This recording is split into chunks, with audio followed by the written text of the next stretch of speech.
Salut tout le monde, bienvenue à l'information sur le stress en opération. Donc vraiment la notion de stress, on verra des notions générales, on va aussi voir des notions qui sont plus particulières au stress dans le milieu militaire et on va creuser un peu tout ça ensemble. Le stress, qu'est-ce que c'est? En biologie, c'est l'ensemble des réactions d'un organisme à des pressions ou des contraintes de l'environnement. Qu'est-ce que ça veut dire? Ça veut dire qu'à chaque fois que vous vivez quelque chose de nouveau pour vous, que vous n'avez jamais vécu et pour lequel votre corps ne sait pas réagir, il va falloir qu'il s'adapte. Et pour ça, il va devoir augmenter ses capacités, ses compétences. Ne serait-ce que ça, déjà, c'est un stress. Pour exemple, la première fois que vous êtes monté dans une voiture pour passer votre permis, vous avez eu du mal à coordonner chacun des mouvements qui sont nécessaires à la conduite d'un véhicule et vous avez eu du mal à pouvoir enclencher la totalité des process qui sont nécessaires à la conduite. Aujourd'hui, peut-être 1 an, 3 ans, 5 ans, voire 10 ans plus tard, vous avez une aisance de conduite qui est automatique et vous ne pensez plus que d'aller à un point A à un point B. Vous n'avez plus besoin de coordonner la totalité de vos mouvements avec la même difficulté que vous l'aviez à l'époque. Au départ, l'apprentissage de la conduite était pour vous un stress. Aujourd'hui, c'est un élément intégré à votre vie et qui est plus facile. Ces réactions, elles dépendent essentiellement de la perception qu'a l'individu des pressions qu'il ressent. Un stress psychique, on ne parle pas du stress physique, le stress d'une blessure, là on parle vraiment d'un stress psychique, vont dépendre en fait de comment l'individu se positionne dans l'événement, comment il se positionne dans l'environnement. Si vous y allez avec un impact psychologique négatif, forcément, les conséquences qui seront afférentes à cet événement seront différentes que si vous y étiez allé avec un impact positif. Un examen, par exemple, vous vous êtes préparé à un examen, c'est une échéance, donc vous allez ressentir un stress parce que vous avez peur de l'échec, mais pour autant, si vous y êtes préparé et si vous êtes confiant dans la démarche de l'examen, c'est un stress qui va vous doper, vous booster dans l'événement. Si à contrario de ce stress, vous avez, si à contrario pour cet examen, vous avez cette notion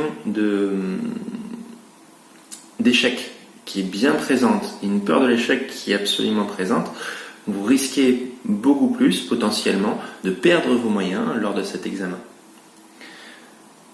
Du coup, 3 types de réactions. D'abord, les réactions physiologiques. Réactions physiologiques, qu'est-ce qui se passe quand on est stressé au niveau du corps et au niveau de son fonctionnement?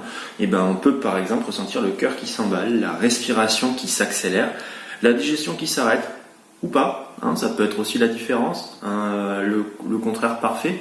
Au lieu de s'arrêter, la digestion va s'accentuer et on va avoir un besoin pressant d'aller aux toilettes, par exemple. La force décuplée, on a tous en image Jean Valjean dans Les Misérables, qui soulève la remorque pour pouvoir libérer la personne qui est bloquée en dessous. Voilà, c'est un exemple, par exemple, de force décuplée par stress. On a aussi plein d'autres exemples. Je vous laisse le soin de pouvoir regrouper la totalité des réactions physiologiques que vous avez ressenties lorsque vous étiez stressé. On a aussi les réactions comportementales. Réactions comportementales, lorsque je suis stressé par un événement, j'ai tendance à me focaliser dessus, ce qu'on appelle l'effet tunnel, ou le pipe en anglais, c'est-à-dire que je vais fixer la totalité de mon attention et de mes capacités d'attention sur cet événement-là. Je vais être plus nerveux, plus réactif, mes sens vont être exacerbés. Je risque d'être plus violent. C'est pas vrai pour tout le monde, attention. Tous ces points-là sont, déjà les listes sont non exhaustives et puis en plus elles sont propres à chacun. On peut avoir des gestes maladroits, des tremblements, le fait de faire tomber des objets alors que d'habitude ça n'est absolument pas le cas. Toutes ces choses-là. Ensuite, les réactions psychologiques, les réactions émotionnelles qui vont être exagérées, on y a parlé tout à l'heure, sur les réactions comportementales. Psychologiquement, vous allez le ressentir, c'est pas simplement un comportement social, c'est aussi un ressenti intérieur. Mes émotions sont exagérées, je ressens les choses beaucoup plus fortement avec un impact sur moi qui est beaucoup plus important. On peut retrouver une prostration, des gens qui vont se couper un petit peu de l'expression de leurs émotions, quand même ils les vivent très fortement. On peut avoir des évitements sociaux, la personne qui va se couper du monde, qui va éviter de discuter, qui va éviter de parler, qui va se fermer moins de capacité à analyser la situation, d'accord, à se positionner de manière lucide dans la situation. Et là encore, la liste est non exhaustive. Le stress, qu'est-ce que c'est? Le stress en fonction de l'environnement. L'environnement va avoir un impact sur votre corps, on l'a dit tout à l'heure. Donc forcément, on passera par plusieurs phases qui vont nous permettre de nous adapter ou non à cet événement. Face à un événement intense, prolongé ou violent, c'est pas qu'un événement plus violent, ça peut être aussi un événement juste prolongé dans le temps, par exemple des pressions au travail, on aura d'abord une phase de stimulation, c'est-à-dire que mon corps va réagir physiologiquement, je vais délivrer des forces plus importantes pour pouvoir répondre à cet événement. Vous vous retrouvez face à quelqu'un de menaçant, qui veut entrer en conflit avec vous, vous allez avoir le cœur qui va s'accélérer, votre vision qui va se focaliser sur cette personne et vos poings qui vont commencer à se serrer.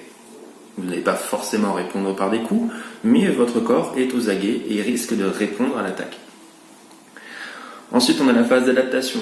Phase d'adaptation, réaction comportementale majoritairement, d'accord, où là, vous allez adopter un comportement qui va s'adapter à la situation. On verra tout ça en détail après, vous inquiétez pas. On a ensuite la phase de résistance. Phase de résistance, votre corps n'est plus capable de s'adapter, il fournit un maximum d'efforts et il va le fournir jusqu'à ce qu'il craque ou qu'il finisse par s'adapter. S'il ne s'adapte pas, qu'est-ce qui se passe? Bam, burn-out. Le crack. Là, effondrement psychique, décompensation physique associée, c'est-à-dire que je n'ai plus de force, mon corps me fait comprendre que je ne peux plus répondre à l'événement, et ça m'emmène vers un stress dépassé.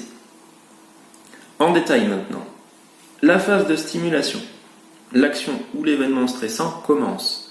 Donc mon corps va s'adapter à l'événement. Qu'est-ce qui se passe au niveau physiologique? Mon corps va produire du cortisol, de l'adrénaline, de l'ocytocine, qui sont les neurotransmetteurs et les hormones du stress, qui sont majoritairement produites en phase de stress, avec en conséquence une augmentation du rythme des fonctions vitales, une diminution de sensation de douleur et une concentration qui sera accrue, comme tout à l'heure dans le conflit, d'accord?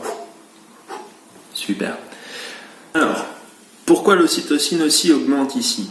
L'ocytocine, hormone de tout ce qui est social, du contact social, de l'amour, elle va augmenter aussi en même temps que le cortisol, de par le fait que le corps essaie de s'adapter à l'élément qui est en train de se produire. Le but ici de l'ocytocine, c'est de pouvoir moduler l'impact excitateur du cortisol et l'impact excitateur aussi de l'adrénaline et de la noradrénaline qui vont jouer sur le fight-fly. Ici, le modulateur créé par l'ocytocine va permettre d'alléger la pression mise en place par les éléments excitateurs et donc de favoriser la prise en charge de la décision. Ensuite, l'action de l'événement stressant est intense et long. Là, je passe dans une phase d'adaptation. J'ai besoin de m'adapter à l'événement parce qu'il n'est pas terminé et il va durer un petit peu. Donc là, je peux retrouver des perturbations de la digestion qui peuvent s'installer dans le temps, une perturbation du sommeil due à la surcharge des neurotransmetteurs excitateurs, d'accord, donc glutamate, cortisol notamment, et une difficulté d'analyse objective. Mes sentiments, mes émotions commencent à dépeindre sur mon comportement et du coup mon analyse est faussée.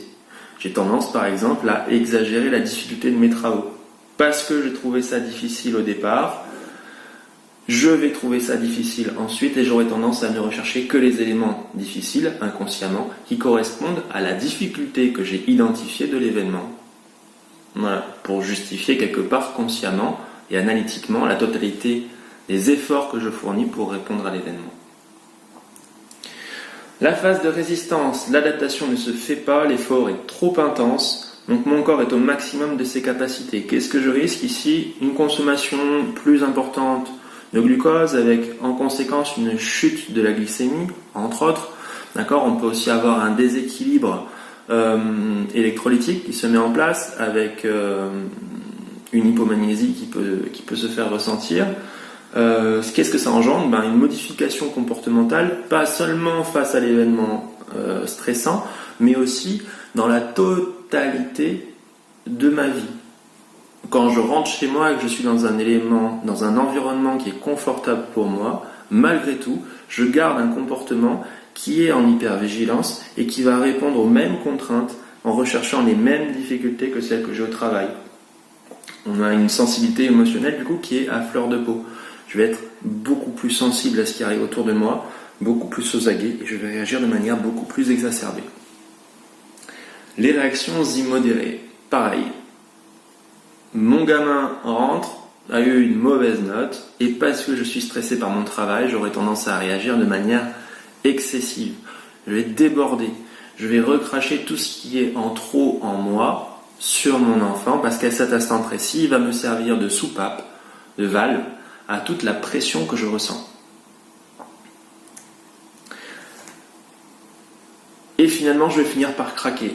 Ce qu'on appelle le burn-out en anglais. Attention à ne pas confondre avec le burn-out tel qu'il est référencé en France, c'est-à-dire comme maladie professionnelle. Ici, on parle de burn-out comme le fait de prendre feu de l'intérieur, d'accord, de devoir exuter la totalité des choses que j'ai en moi. J'ai une pression folle à l'intérieur de moi et elle a besoin de sortir. Qu'est-ce que ça provoque ? Un effondrement des défenses psychiques, d'accord ? Je ne me défends plus. Je vais être face à l'événement et je vais le prendre de pleine face. Il va dépasser mes capacités à résister à l'événement. C'est ce qu'on appelle une effraction psychique ou un trouble de stress aigu. Le trouble de stress aigu ou le burn-out, du coup, va se caractériser par 4 réactions comportementales. 1, on va pouvoir retrouver des réactions d'automatisme. Qu'est-ce que ça veut dire ? Ça veut dire que la personne va pouvoir reproduire un geste spécifique de manière non consciente et qui ne correspond pas à l'environnement dans lequel il se trouve. Pour exemple, un infirmier ou un secouriste qui va répéter exactement la même procédure, le même process qu'il connaît par cœur sur une victime parce que l'élément et l'environnement qu'il vient de connaître l'a stressé et du coup, cet élément qu'il connaît par cœur va le rassurer. Il ne va pas le faire de manière consciente, mais inconsciemment, c'est une connaissance qu'il a et qu'il peut reproduire sans y apporter d'attention.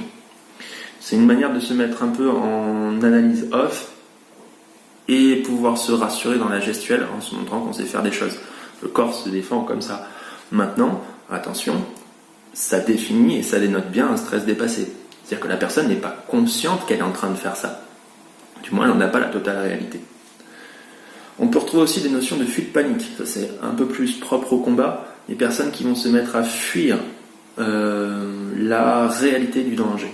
Soit, effectivement, par une retraite, c'est-à-dire que je fuis mon danger, je pars de la zone dangereuse, et je peux courir très très longtemps, parce qu'au bout du compte, ce n'est pas une fuite analytique, une fuite consciente, c'est vraiment une fuite émotionnelle. Donc je vais courir tant que mes émotions seront à flot. Soit aussi, et là c'est ça qui est dangereux pour un combattant, c'est que ça peut se faire face à l'ennemi. C'est-à-dire que mes émotions sont tellement débordées et excessives que j'ai une désinhibition qui va se mettre en place et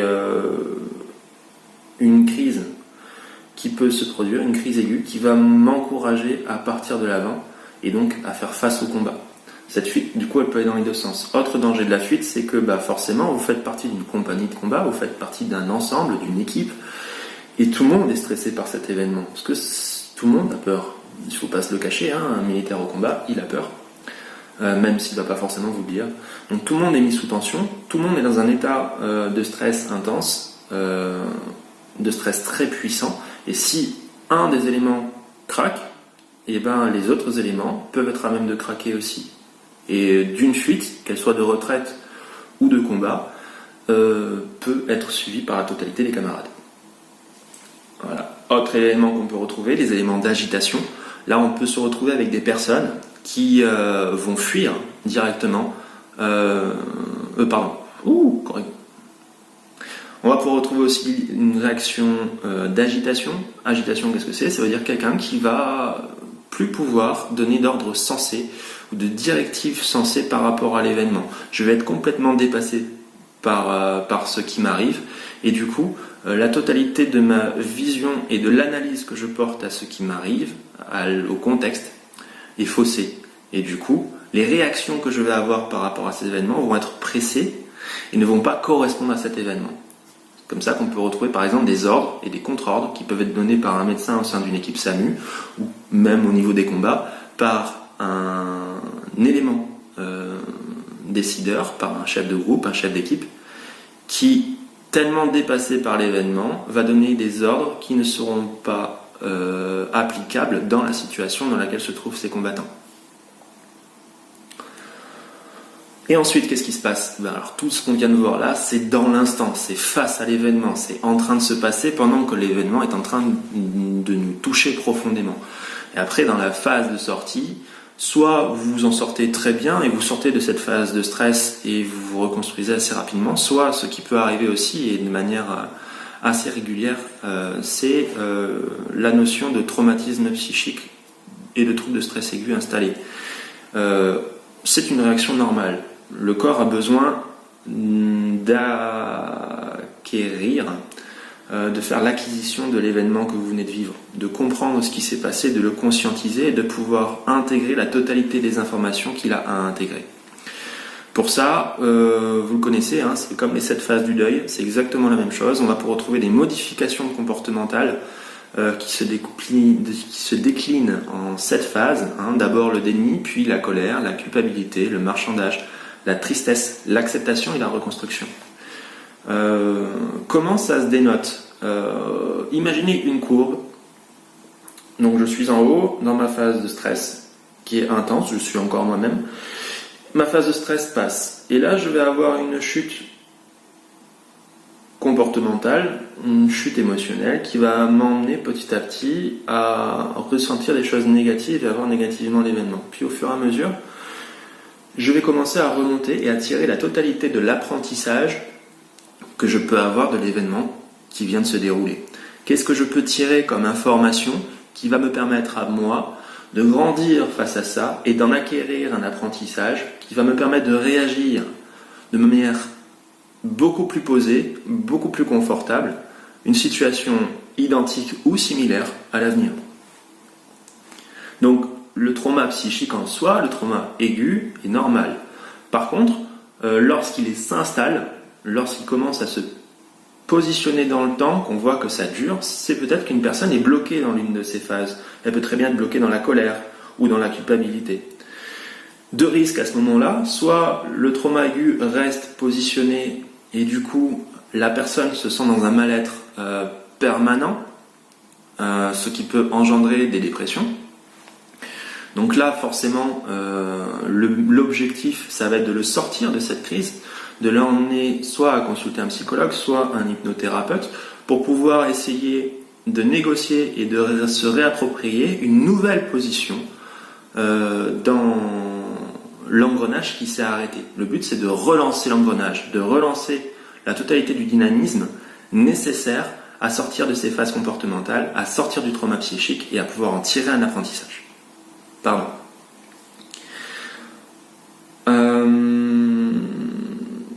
Ok. Autre risque, le trauma complexe adaptatif. Votre sujet qui a été soumis à ce stress intense, qui est un traumatisme psychique, a peut-être vécu cet événement à multiples reprises, ou peut-être l'a-t-il vécu qu'une fois, mais il se retrouve dans une situation dans laquelle il va créer une complaisance. Il va en tirer des bénéfices secondaires.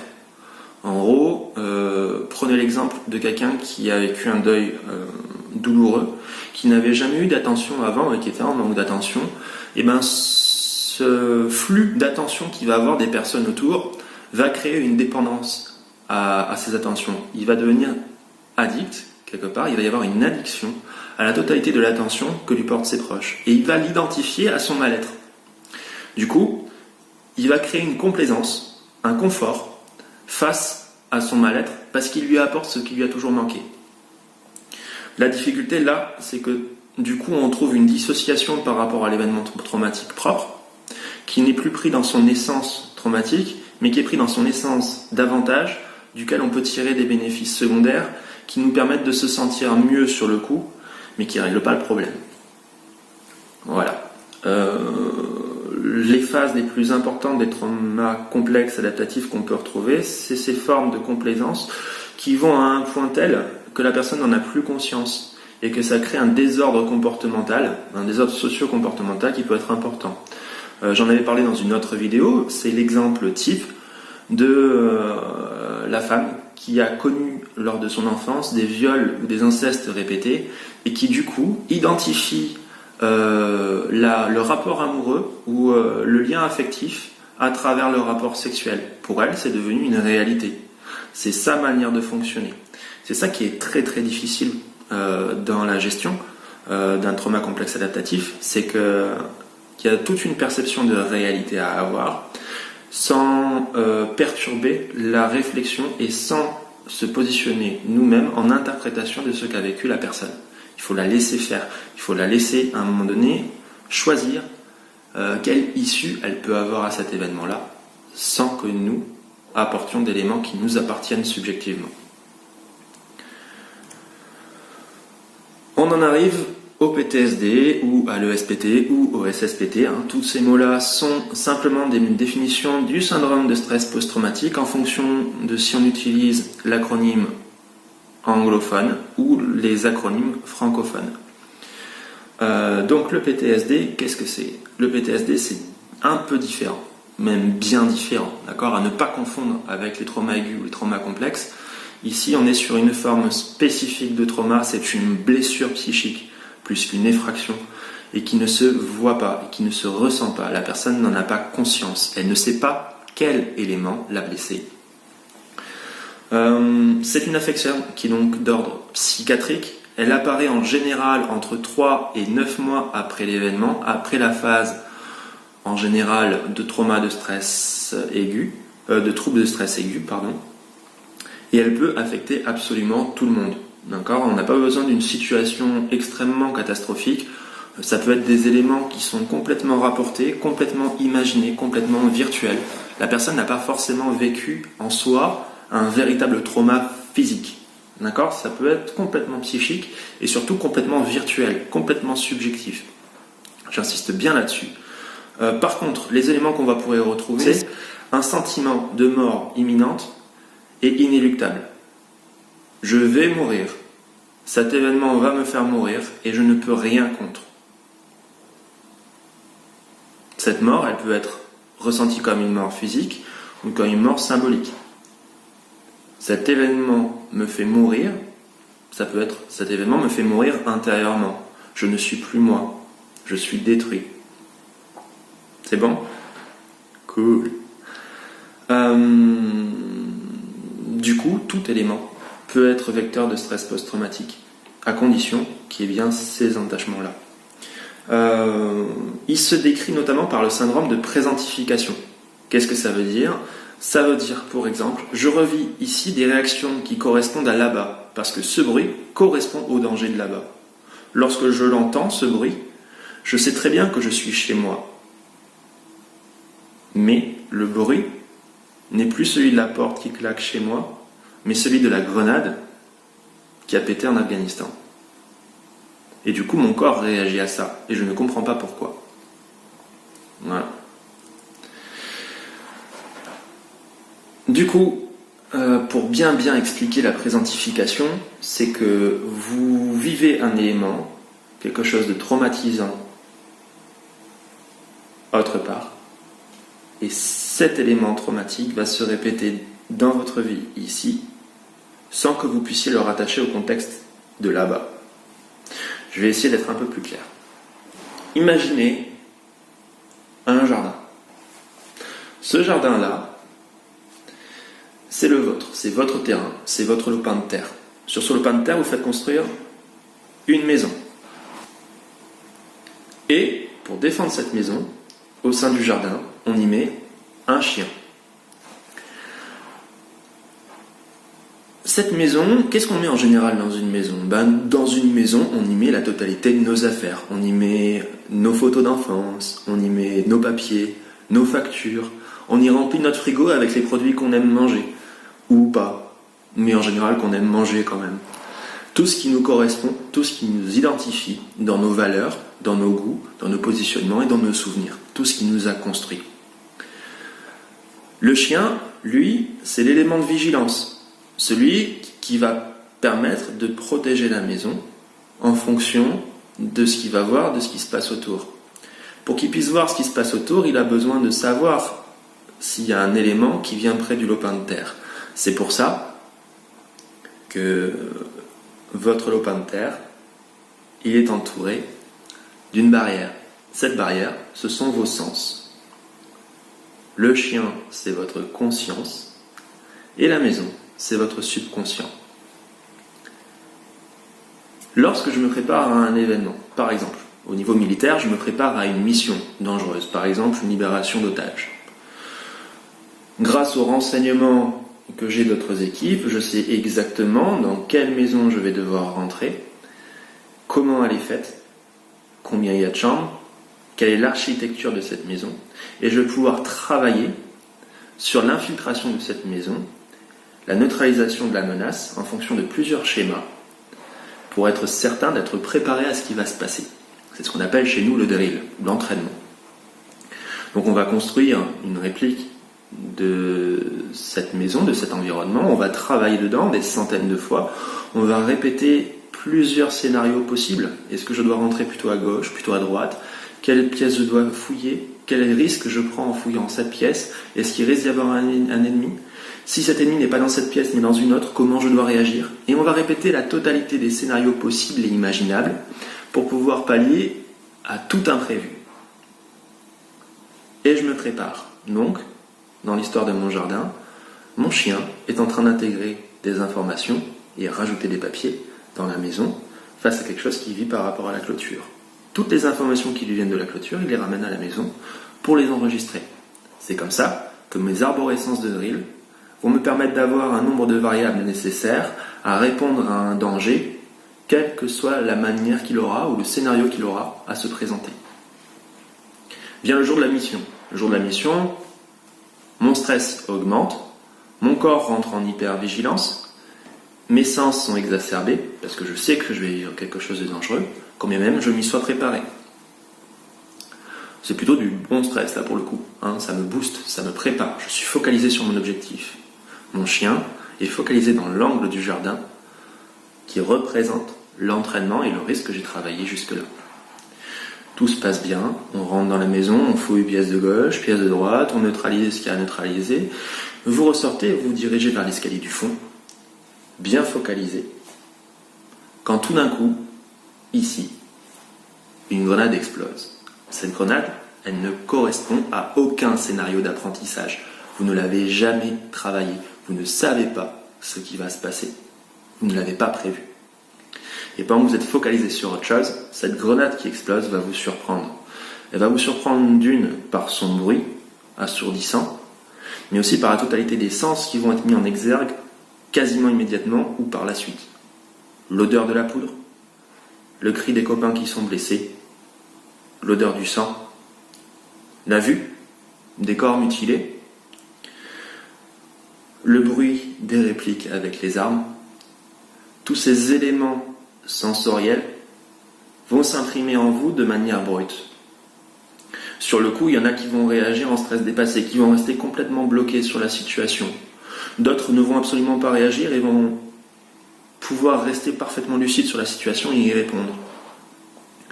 Pour autant, chacun des éléments peut réagir par la suite à ce qui vient de se passer.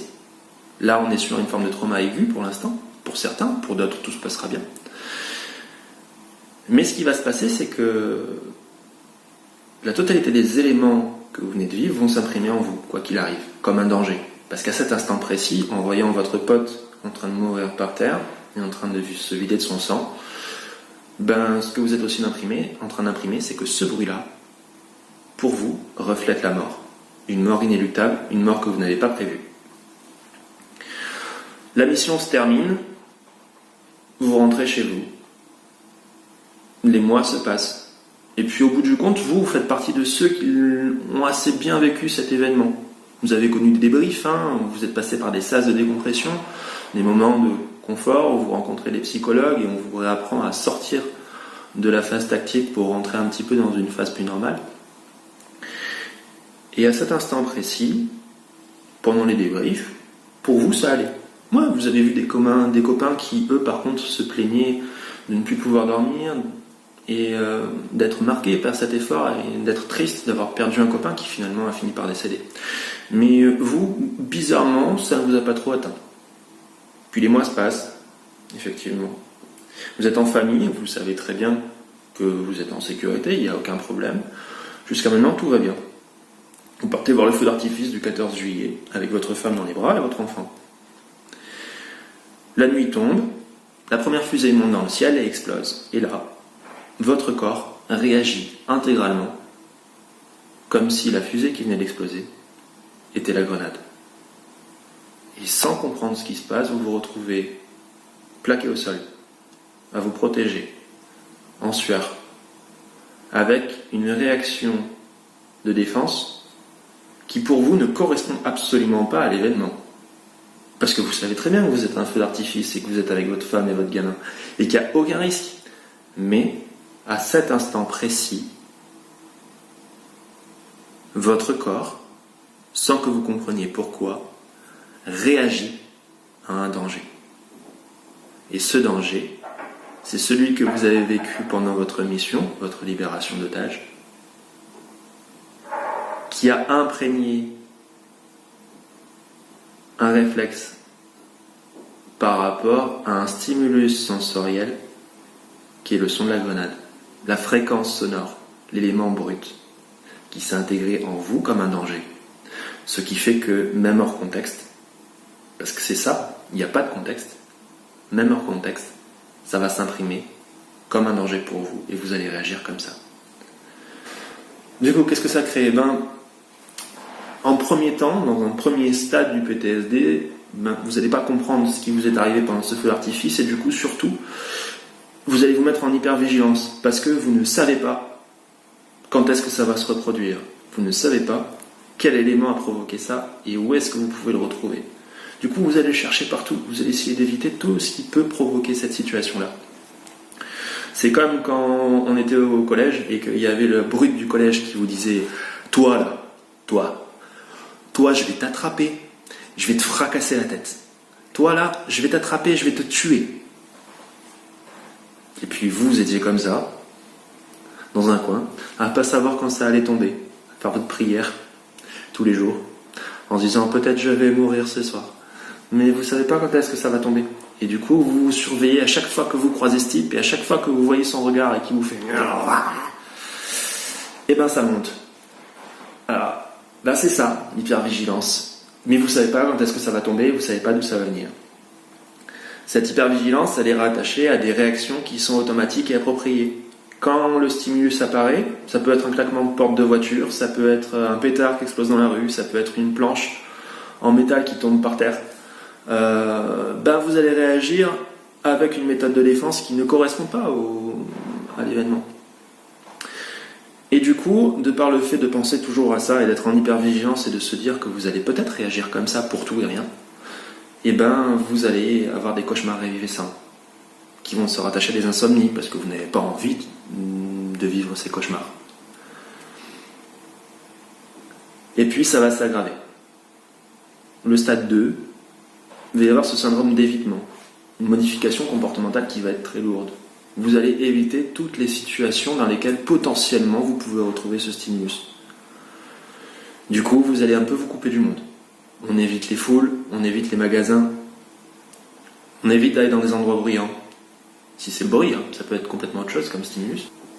On va retrouver aussi une phobie sociale. La phobie sociale, c'est que vous avez peur de fréquenter les gens parce que vous ne savez pas comment vous pourriez réagir face à eux. Les réviviscences, elles deviennent lucides. C'est-à-dire que même de jour, même inconsciemment, vous allez pouvoir, par le fait de vivre ce stimulus sensoriel, revivre la totalité de l'événement imagé, symbolique, qui ne correspond pas forcément à la réalité du traumatisme d'origine, qui correspond pour vous à ce stimulus-là. Ça, c'est super important comme information. D'accord ? C'est-à-dire que la personne, ce qu'elle va revivre lorsque le stimulus a lieu, n'est pas forcément l'interprétation même, n'est pas vraiment la réalité de ce qu'il a réellement vécu le jour du traumatisme. D'accord ? C'est une réalité symbolique. C'est quelque chose qui la colle à l'identification de ce qui provoque sa réaction maintenant. Mais ce n'est pas forcément le traumatisme en soi. Je vais vous donner un exemple. J'ai eu un sujet atteint de SSPT qui disait être atteint d'un SSPT dû à un bombardement qu'il avait effectué en Irak. Il est artilleur, ça veut dire qu'il balance des obus, et ils avaient dû raser un camp ennemi avec ce bombardement. Et il disait avoir vu, lors de ce bombardement, des corps volés, des morceaux de corps volés, que ça l'avait complètement traumatisé. Je le prends en séance, et du coup, on part sur une régression associative pour qu'il puisse revivre l'événement. Et en fait, il ne s'est pas du tout retrouvé là-bas. Il s'est retrouvé dans un endroit spécifique où il était dans le sable, à la mer. Et je lui demande de chercher un élément qui corresponde à ce qu'il a vécu et à son traumatisme. Il me dit qu'il voit apparaître une silhouette. Et je lui demande de préciser cette silhouette. Et il me dit qu'il voit le diable. Ok. Et je lui dis, le diable qui correspond à ce que tu as vécu et qui te traumatise. Il me dit oui. Et d'accord. Et ce diable, j'aimerais que maintenant que tu précises ses traits et que tu me dises qui est derrière cette silhouette de diable, ou qu'est-ce qui est derrière cette silhouette de diable. Et là, un gros sursaut en arrière, il me dit, c'est ma femme. Un peu décontenancé, je reprends vite mes moyens et je lui dis, votre femme. Bien. Et qu'est-ce qu'elle te dit? Et là, il me dit, non. Et je lui fais bon, d'accord. Et ils font en larmes. Ils font complètement en larmes. Je laisse pleurer, je laisse terminer, puis je le sors de séance. On ne peut pas aller plus loin, l'émotion était trop importante.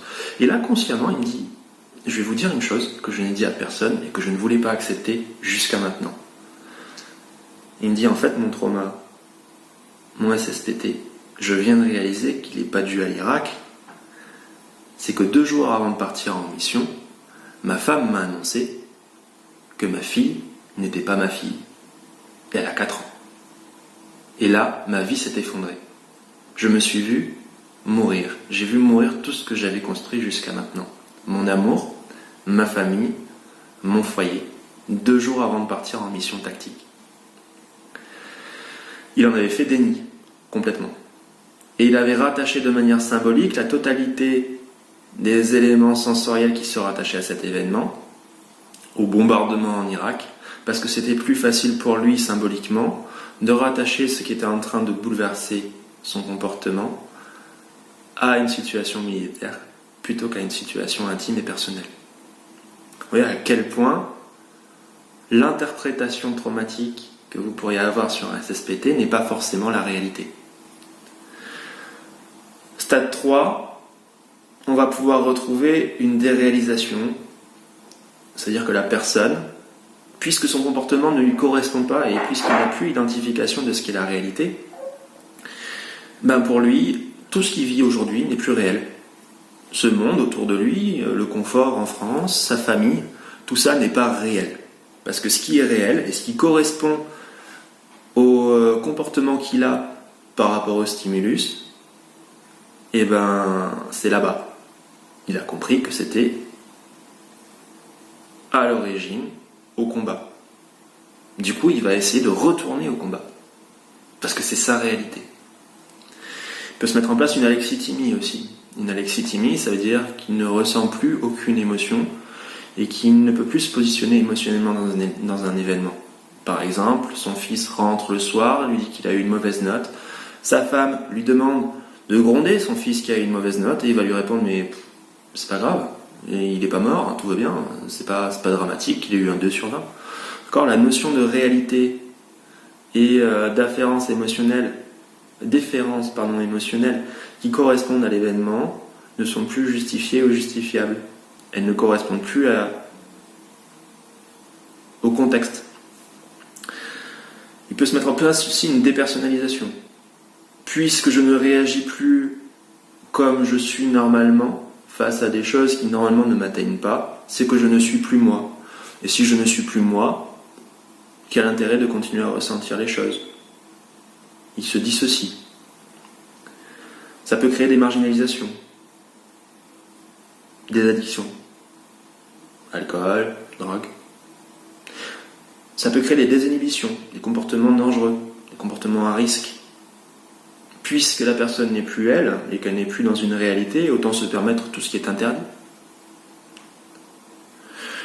Puisqu'après tout, le seul moment où il se sentira bien, c'est quand il aura sa production d'adrénaline qui sera boostée. Et puis finalement, ça peut emmener à des crises suicidaires, voire à des suicides. 3 stades bien définis du PTSD, 3 éléments bien particuliers qui nous permettent de décrire réellement ce qu'est cette affection. Le PTSD est une blessure psychique invisible, et par le thérapeute, et par le sujet. Ça le touche profondément. C'est un élément brut, un élément sensoriel brut, décontextualisé de son environnement, qui provoque un sentiment de mort imminente et inéluctable au sujet, et qui va provoquer, à chaque fois qu'il sera stimulé, la même réaction de protection vitale et essentielle à la survie du sujet, sans qu'il puisse savoir exactement comment elle s'est intégrée en lui.